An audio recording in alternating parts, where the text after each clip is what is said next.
Hello friends, केम फंडा bye आईके sir YouTube channel में हूँ आईके सर आपનું हार्दिक स्वागत करूँ છું।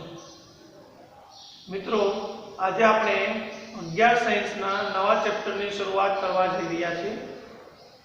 ચેપ્ટર નંબર 4 જે ખૂબ જ મોસ્ટ આઈએમપી ચેપ્ટર છે।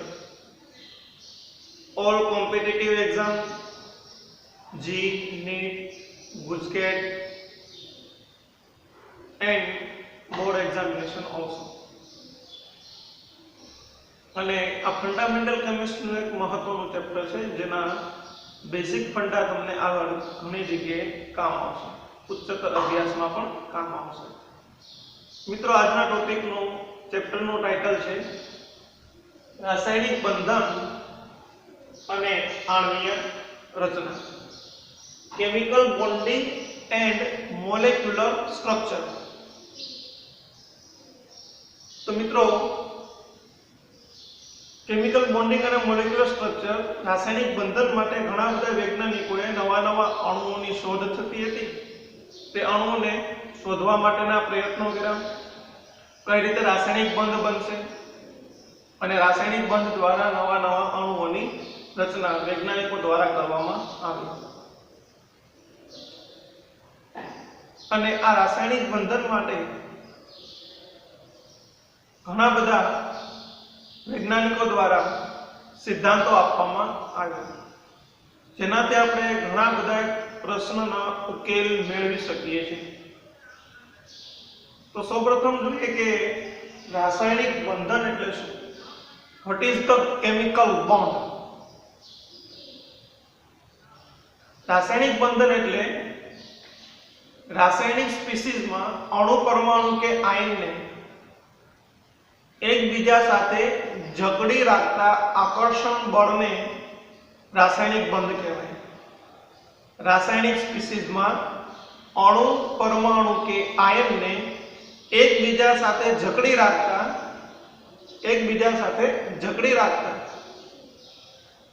आकर्षण बल ने रासायनिक बंध तरीके ओळखवामां आवे छे। तो जो ये सर्वप्रथम रासायनिक बंधनी व्याख्या।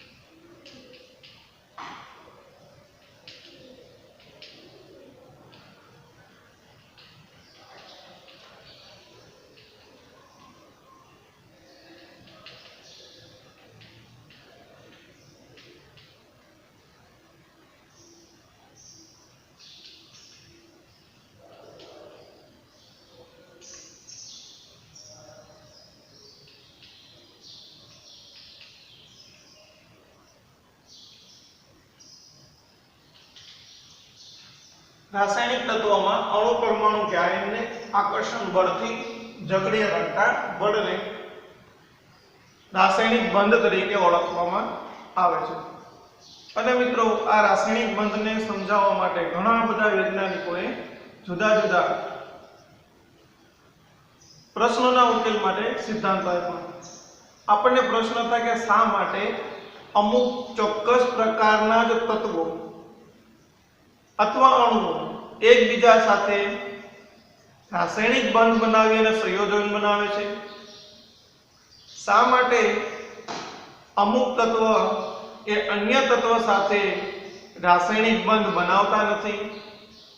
अने आ रासायनिक बंध माटे जरूरी कया पेरामीटर्स छे? तो मित्रों, रासायनिक बंध बनवा माटे सर्वप्रथम इलेक्ट्रॉननी भागीदारी होवी खूब जरूरी है। आ दरेक प्रश्नोना उत्तर समजाववा माटे केटलाक आपणे सिद्धांतो आ चेप्टरनी अंदर समजवाना छीए। जेमां सिद्धांत नंबर 1 कोसेल अने लुईसनो रासायनिक बंधन माटेनो अभिगम। બીજો છે સંયોજકતા બંધન કોષવાદ સિદ્ધાંત, જેને VSEPR સિદ્ધાંત તરીકે ઓળખવામાં આવે છે. મિત્રો ત્રીજો સિદ્ધાંત આપણે સંયોજકતા બંધનવાદ, જેને વેલેન્સ બોન્ડ થિયરી VBT તરીકે ઓળખવામાં આવે છે, તેનો અભ્યાસ કરીશું. અને ત્યારબાદનો સિદ્ધાંત આણ્વીય કક્ષકવાદ, જેને મોલેક્યુલર ઓર્બિટલ થિયરી MOT તરીકે ઓળખવામાં આવે છે, તેનો પણ અભ્યાસ આપણે આ ચેપ્ટરની અંદર કરવાના છે. તો મિત્રો સૌપ્રથમ આપણે જોઈએ કોસેલ અને લુઈસનો અભિગમ અથવા કોસેલ લુઈસ અભિગમ. અહીં આપણે આ લિસ્ટ લખીએ રાસાયણિક બંધન માટેના અભિગમો.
તો એટલા મિત્રો આ સિદ્ધાંત છે એ સિદ્ધાંત પૈકીમાં કોસેલ લુઈસ, સંયોજકતા ઇલેક્ટ્રોન VBT, VSEPR, VBT અને MOT. સૌપ્રથમ આપણે જોઈએ કોસેલ લુઈસ સિદ્ધાંત અથવા કોસેલ લુઈસ અભિગમ.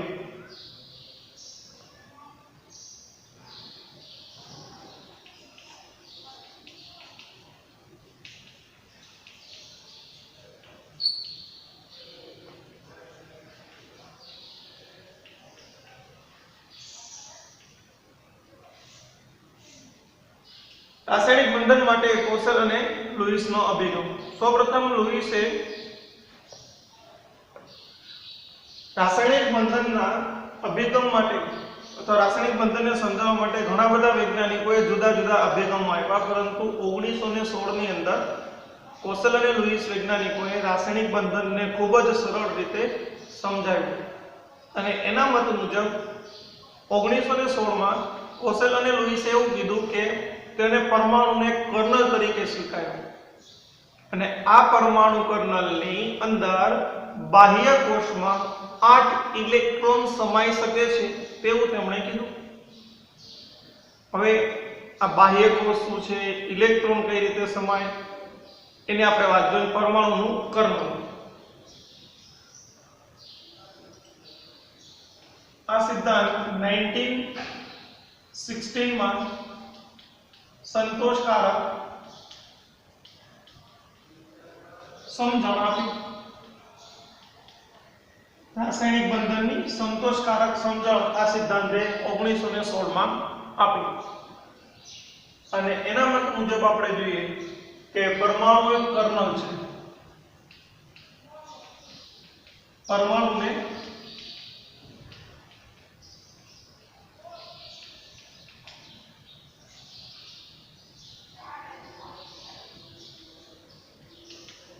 કર્નલ તરીકે દર્શાવ્યું. એટલે કે મિત્રો જો આપણે આ લઈએ તો પરમાણુનો કર્નલ જેની અંદર બંને વસ્તુનો સમાવેશ થશે, આ પરમાણુનું કેન્દ્ર અને કક્ષા. કે કર્નલ એટલે બંને વસ્તુ એક સાથે, કર્નલની અંદર કેન્દ્ર પ્લસ કક્ષા બંનેનો સમાવેશ થશે. તેને પરમાણુના કર્નલ તરીકે દર્શાવ્યું. પરમાણુએ કર્નલ લીધું, કર્નલની અંદર એમણે કેન્દ્ર અને કક્ષા બંને એક સાથે દર્શાવે. આ જે છે એનું કેન્દ્ર, પરમાણુનું કેન્દ્ર, પરમાણુનું કેન્દ્ર પ્લસ કક્ષા, એને પરમાણુ કર્નલ તરીકે એમણે દર્શાવ્યું. અને એવું કીધું કે કક્ષાની અંદર વધુમાં વધુ 8 ઇલેક્ટ્રોન સમાઈ શકે. વધુમાં વધુ સંયોજકતા કોષમાં અથવા તો કક્ષામાં 8 ઇલેક્ટ્રોન સમાઈ શકે. અને આપણે સંયોજકતા કોષ પણ કહી શકીએ. આ કક્ષા જે છે એને સંયોજકતા કોષ. મિત્રો સંયોજકતા કોષ એટલે કે બહાર આવેલી કક્ષક. અષ્ટક રચના સિવાયની, જે અષ્ટક રચના પૂર્ણ થઈ જાય ત્યારબાદ અથવા નિષ્ક્રિય વાયુ સિવાયની જે કોષ છે એને સંયોજકતા કોષ કહેવાય, જે નેક્સ્ટ ટોપિકમાં આપણે ભણશું. વધુમાં વધુ 8 ઇલેક્ટ્રોન સમાય છે. અને ઉપરાંત એમણે કીધું કે આ 8 ઇલેક્ટ્રોન પરમાણુના કર્નલના આ 8 ઇલેક્ટ્રોન સમઘનના 8 ખૂણા ઉપર એક એક આવેલા હોય, બરાબર. અને આ 8 ઇલેક્ટ્રોન સમઘનના ખૂણા ઉપર આવેલા હોય છે. 8 ઇલેક્ટ્રોનનું સ્થાન એમણે દર્શાવ્યું સમઘનના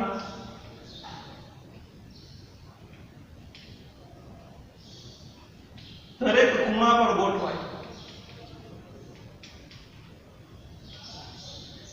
સમઘનના દરેક ખૂણા ઉપર ગોઠવાય છે. એક્ઝામ્પલ તરીકે લઈએ કે સોડિયમ ક્લોરાઇડ NaCl માટે. NaCl નો સમઘન દોરીએ તો 8 ખૂણા થાય. 8 ખૂણા ઉપર એક એક ઇલેક્ટ્રોન સમઘન આવશે. એ સમઘનની જો રચના કરીએ તો સમઘન આ રીતે NaCl નો આપણે રિપ્રેઝન્ટ કરીએ છીએ. હવે જો આના ખૂણા કેટલા છે તો કે એના ખૂણા મિત્રો લઈએ તો આ 1, આ 2, 3, 4, 5, 6, 7 અને 8. આ સમઘનનો ખૂણો. સમઘનના ખૂણા ઉપર દરેક ખૂણા ઉપર એક એક ઇલેક્ટ્રોન આવેલો છે. અને NaCl માટેનો સમઘન છે. NaCl નો સમઘન અને દરેક સમઘનના ખૂણા ઉપર એક એક ઇલેક્ટ્રોન આવેલો છે એવું એમણે કીધું. જ્યારે ઊંડા વાયુની બાબતમાં દરેક ખૂણા પર 8 ઇલેક્ટ્રોન આવેલા છે. કારણ કે એક ઇલેક્ટ્રોન મેળવે અને તરત જે છે એ નિષ્ક્રિય વાયુમાં રૂપાંતર પામે. એટલે NaCl માટે હોય તો દરેક ખૂણા ઉપર એક એક, અને ઊંડા વાયુમાં દરેક ખૂણા પર 8 ઇલેક્ટ્રોન. ઊંડા વાયુ માટે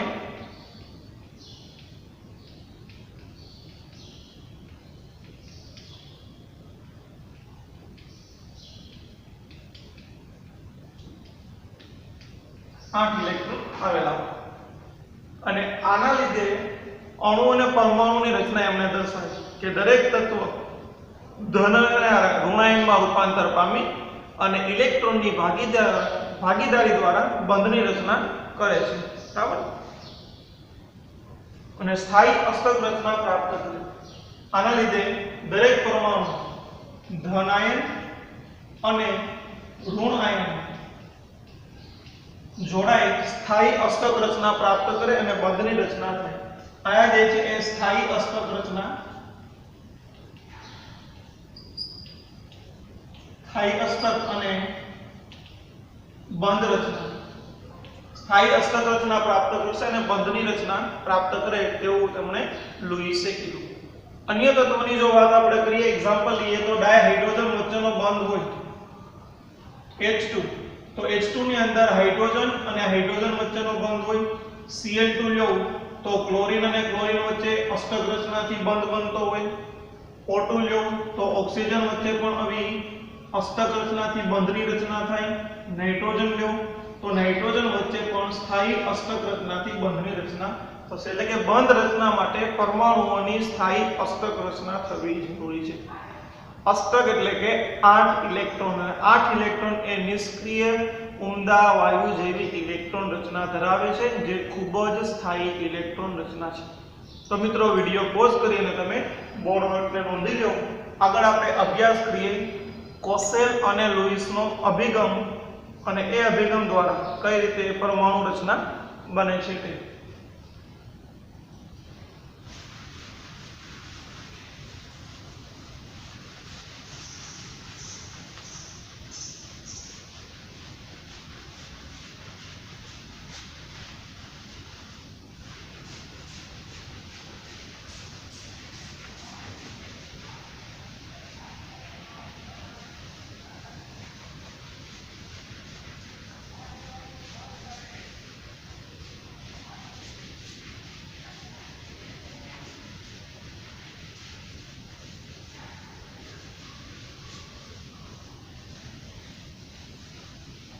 મિત્રો કોસેલ અને લુઈસ છે એને અભિગમ માટેના કેટલાક મુદ્દાઓ આપ્યા.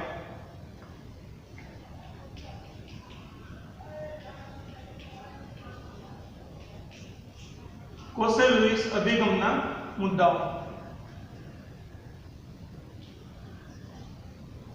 આધુનિક આવર્ત કોષ્ટકમાં કોસેલ અને લુઈસે એવું કીધું કે સૌથી વધારે વિદ્યુત ધન આલ્કલી છે અને સૌથી વધારે વિદ્યુત ઋણ હેલોજન છે. તે ઉમદા વાયુથી અલગ પડે છે. આવર્ત કોષ્ટકની અંદર આલ્કલી તત્વો વિદ્યુત ધન ઉપરાંત હેલોજન વિદ્યુત ઋણ ઉમદા વાયુથી અલગ પડે છે. પહેલો મુદ્દો એમણે એ કીધો.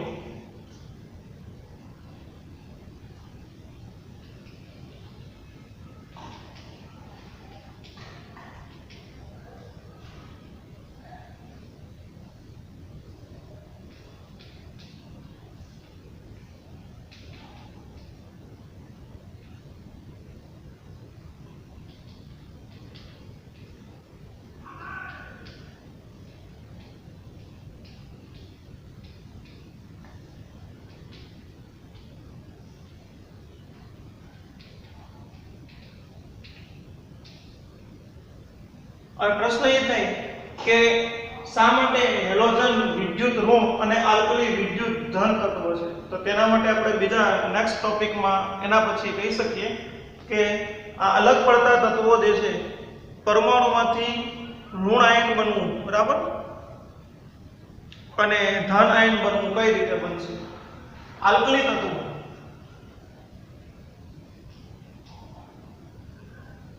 આલ્કલીના બાબતમાં આલ્કલી પરમાણુ ઇલેક્ટ્રોન ગુમાવીને ધન આયન બને.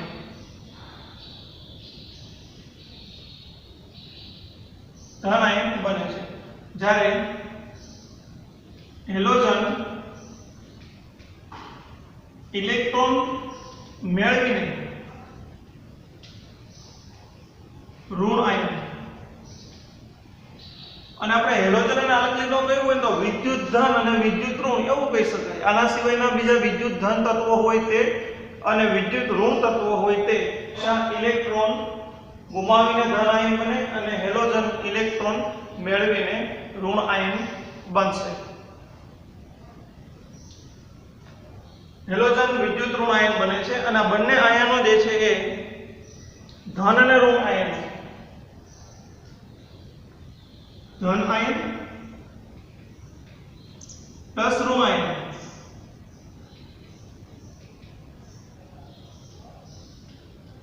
જોડાઈને સ્થાયી અષ્ટક રચના બનાવે. આ ધન અને ઋણ આયન જોડાઈ જાય ત્યારે સ્થાયી અષ્ટક રચના પ્રાપ્ત થાય છે અને સ્થાયી અષ્ટક રચના દ્વારા જ વિદ્યુત સહસંયોજક બંધની રચના થશે.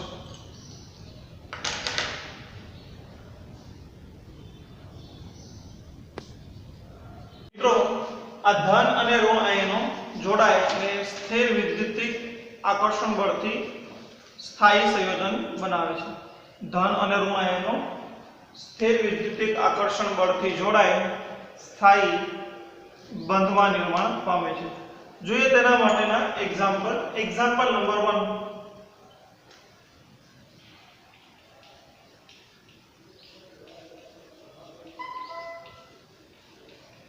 NaCl માટે.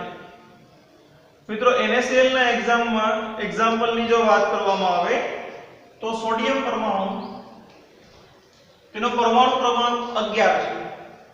તેની ઇલેક્ટ્રોન રચના નિયોન 3s1 છે. એટલે કે બાહ્ય કોષમાં તે એક ઇલેક્ટ્રોન ધરાવે છે. આ બાહ્ય કોષનો એક ઇલેક્ટ્રોન ગુમાવતા તે ધન આયનમાં રૂપાંતર થાય અને તેની અષ્ટક રચના નિષ્ક્રિય વાયુ નિયોન જેવી એટલે કે સ્થાયી અષ્ટક રચના બને છે, જે 2s2 2p6 ઇલેક્ટ્રોન રચના હશે. 6 + 2 8 અને 1s2 એ કોણ હશે, બરાબર. આ એની ઇલેક્ટ્રોન રચના થાય. એટલે કે અહીંયા સ્થાયી અષ્ટક રચના બનાવે ત્યારે ઇલેક્ટ્રોન રચના એની ns2 np6 જેવી હોય જ્યાં n બરાબર આવર્તક્રમ ને આવર્તક્રમ અહીંયા 2 છે ns2 np6 એટલે કે s2p6 ઇલેક્ટ્રોન રચના થઈ સામે બીજો પરમાણુ લઈએ ક્લોરીન નો પરમાણુ ક્રમાંક 17 છે મિત્રો જેની ઇલેક્ટ્રોન રચના નિયોન 3s2 3p5 છે ટોટલ 5 અને 2 7 એક ઇલેક્ટ્રોન ઘટે છે ઇલેક્ટ્રોન ઘટે એટલે મેળવે ઇલેક્ટ્રોન મેળવીને ક્લોરીન ઋણ આયનમાં રૂપાંતર થશે જેની ઇલેક્ટ્રોન રચના નિયોન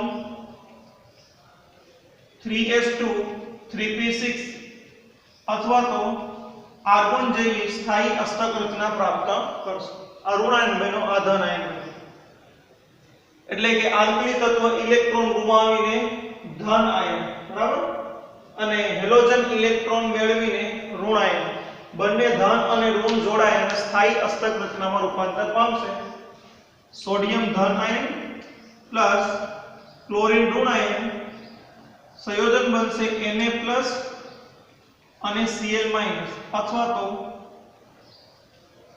NaCl આ બનતા સંયોજનને સ્થિર વિદ્યુતીય સહસંયોજક બંધ કહેવાય અથવા વિદ્યુતીય સહસંયોજક બંધ કહેવામાં વિદ્યુત વીજભાર છે ધન અને ઋણ વીજભાર છે અને વચ્ચેનો બંધ સહસંયોજક બંધ છે એટલે વિદ્યુત સહસંયોજક બંધ તરીકે ઓળખવામાં આવે છે મિત્રો બીજો એક્ઝામ્પલ આપણે એક લઈએ એક્ઝામ્પલ નંબર 2 કેલ્શિયમ ફ્લોરાઇડ ની રચના કેલ્શિયમ ફ્લોરાઇડ માં મિત્રો કેલ્શિયમની ઇલેક્ટ્રોન રચના થશે Ca આર્ગોન 4s2 આ બાહ્ય કોષના બે ઇલેક્ટ્રોન ગુમાવી અને તે પોતે નિષ્ક્રિય વાયુ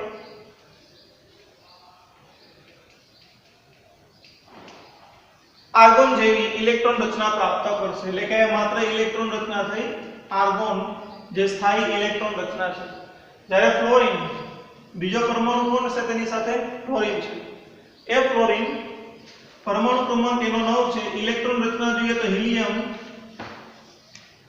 2s2 2p5 એક ઇલેક્ટ્રોન મેળવી ફ્લોરાઇડ આયનમાં રૂપાંતર પામશે આ ફ્લોરાઇડ આયનની ઇલેક્ટ્રોન રચના હિલિયમ 2s2 2p6 અથવા તો નિયોન જેવી ઇલેક્ટ્રોન રચના થઈ આ ઇલેક્ટ્રોન રચના આપણે જોઈએ તો આર્ગોનની ઇલેક્ટ્રોન રચના આપણે લખીએ 3s2 3p6 ઇલેક્ટ્રોન રચના આવશે સ્થાયી અષ્ટક રચના પ્રાપ્ત કરી બાહ્ય કોષની ઇલેક્ટ્રોન રચના હવે મિત્રો હેલોજન ઇલેક્ટ્રોન મેળવે છે ઋણ આયન આલ્કલી ઇલેક્ટ્રોન ગુમાવે છે સમૂહ 2 નું તત્વ ધન આયન બંને જોડાય Ca2+ into 2F- convert to Ca2+ અને અહીંયા F- એના બે આયન છે આ બંધને આપણે કેવો બંધ કહીએ છીએ વિદ્યુત સહસંયોજક બંધ અથવા સિમ્પલ આમ પણ લખી શકાય કેલ્શિયમ ફ્લોરાઇડ CaF2 નામ છે કેલ્શિયમ ફ્લોરાઇડ કેલ્શિયમ ફ્લોરાઇડ તેનું નામ છે કેલ્શિયમ ફ્લોરાઇડ તો બસ મિત્રો આપણે આ બે કોસેલ અને લુઈસ અભિગમ દ્વારા વિદ્યુતીય સહસંયોજક બંધ કઈ રીતે બને છે તેની વાત કરી કેલ્શિયમ ફ્લોરાઇડ અને સોડિયમ ક્લોરાઇડ બે સંયોજન માટે NaCl નું નામ છે સોડિયમ ક્લોરાઇડ સોડિયમ ક્લોરાઇડ આગળના લેક્ચરમાં આપણે લુઈસ બિંદુ રચનાનો અભ્યાસ કરીશું અને ત્યારબાદ બંધ પ્રચાલો અને સહસંયોજક બંધની વાત તો નેક્સ્ટ લેક્ચરમાં આપણે લુઈસ બિંદુ માટે મળીશું